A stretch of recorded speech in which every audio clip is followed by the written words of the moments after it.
زندگی دیا تلخیاں بڑیاں آ گئیاں، روزیاں دن ب دن مشکل ہوندیاں جاندیاں۔ میں تمہیں سوکھا دا دساں، مراقبہ تے نقشبندیاں کرنا ہی ہوندا ہے۔ میرے حضور فرماندے سن مراقبہ ساواں نال کیتا کرو، جڑا سا اندر جاوے اللہ، جڑا باہر آوے ہو۔ اگے دنیا بہ کے کردی سی، نمازاں تو بعد مراقبے کردی سی۔ میں تمہیں یہ جا ٹائم دسنا جتھے وقت فالتو نہ لگے، جدو سون لگیا کرو، بسترے تے لیٹ جاؤ، پھر بندہ وظیفہ پڑھے تے زبان لڑکھڑاندی ہے، نیند آئی ہوندی ہے، سانس زبان لڑکھڑایا کرتی ہے، سانس نہیں لڑکھڑایا کرتے۔ زبان دی لوڑ ہی نہیں، جد بھی میرے بابا جی دا غلام سمیں، جڑا سا اندر جاوے اللہ، جڑا باہر آوے ہو، جڑا اندر جاوے اللہ، جڑا باہر آوے۔ سوتے سوتے خدا دا ذکر کر کے سو جایا کری، تیرے سارے ذکر بھی پورے ہو جان گے، تیرے مراقبے بھی پورے ہو جان گے۔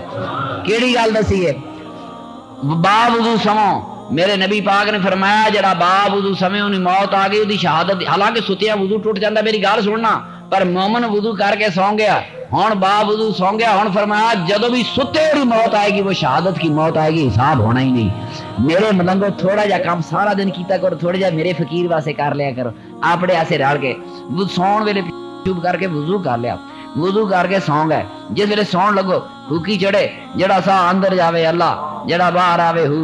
ہاں جی مومن دے ایک باری آئے گا پوری روح اللہ ہو اللہ ہو اللہ ہو کردیا سو گیا، یہ طبیعت پر وہ تر و تازگی آئے گی، سچیاں خواباں آن گیاں، مستقبل دے فیصلے ہو جان گے، میرے رب کو پوچھو گے جواب آن گے، جواب آئیں گے۔ میں تھوڑا وقت زیادہ نہیں لینا، دن دے وقت نہیں ہوندا، سون ویلے جد زبان پہ لڑکھڑاوے، زبان لفظاں دا ساتھ نہ دے، ادو ساواں دا سہارا لویں، تے ساواں دے وچکار میرے اللہ دا ذکر وسا لویں، جڑا سا اندر جاندا پیا وے اللہ، جڑا باہر آندا پیا ہو۔